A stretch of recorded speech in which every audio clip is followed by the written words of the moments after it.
I'm Thomas Baldrick at ASCO 2015 for Oncology.TV. Happy to have with us Dr. Marcia Brose from the University of Pennsylvania. You're a very busy woman. Thanks for stopping by. Thanks. All right, let's talk about this other phase 2 study you have. Okay, so we're presenting for the first time the results of our phase 2 study where we studied the effects of adding Everolimus to patients who have progressed on Sorafenib alone. As you may be aware, about 2 to 3 years ago, the first FDA approval in differentiated thyroid cancer for patients who had progressed after radioactive iodine was Sorafenib. So Sorafenib was approved just over a year and a half ago. And at that time, we had a lot of patients who did very well, and some patients do well sometimes for a year, sometimes longer. But the problem is that these patients have a very, very good performance status, and when they start to progress, they need other therapies. So we did some work in our lab and found out that patients who were more likely to progress had upregulation of the phospho-AKT pathway. And so based on this, we wanted to add in an inhibitor of that downstream pathway. So we chose Everolimus, which is an mTOR inhibitor. Now, previously, I had been concerned that they were too toxic to add together. So we had an intrapatient dose escalation to see how high a dose we could get. And the limiting dose in the past had been due to hand-foot skin reaction that got too bad.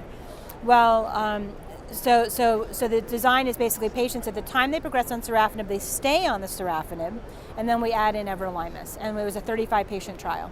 So what did you find in terms of toxicity and results? Okay, so first I'll say toxicity was a big surprise. It was actually very tolerable. We had many patients, almost half, were able to get to full dose of both drugs.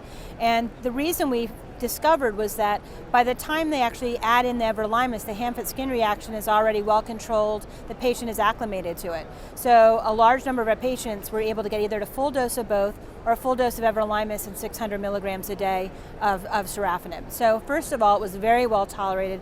Almost all, not quite all, but the vast majority of toxicities were all grade 1 and 2, very few grade 3 and 4 toxicities, and well tolerated. And the results that we presented today are showing that we've met our primary endpoint. The null hypothesis is that once people start progressing, they progress about 20% within about 4 months.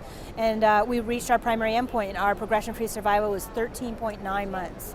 So that basically says that at a time a patient progresses on Sorafenib, if you add in Everolimus at that point, on average, you can expect to get another year or over by adding in that second agent.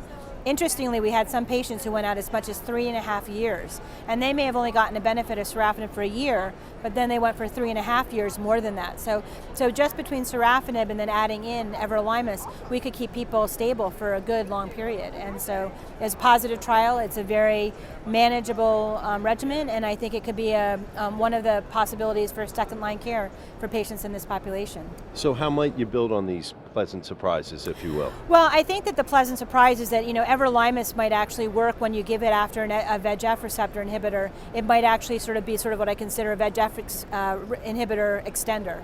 And so there may be other chances where people wanted to combine those two therapies and they couldn't do it because they added them both at the same time.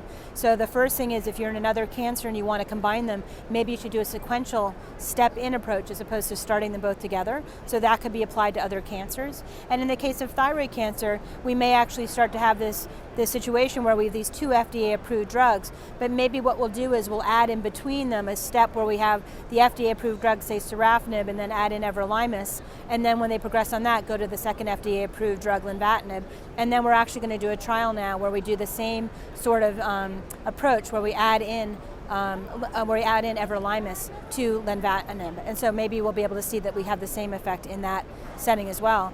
And what's more, we also have anaplastic and medullary thyroid cancer patients that tend to have a little bit more aggressive tumors. So doing a combination of a VEGF receptor inhibitor and Everolimus may be a way to go forward in some of those tumors with a little bit more resistant disease. Nice work. Keep plugging along. Thanks. Thanks for sharing, and we'll see you again soon. Okay, see you next year. You got it.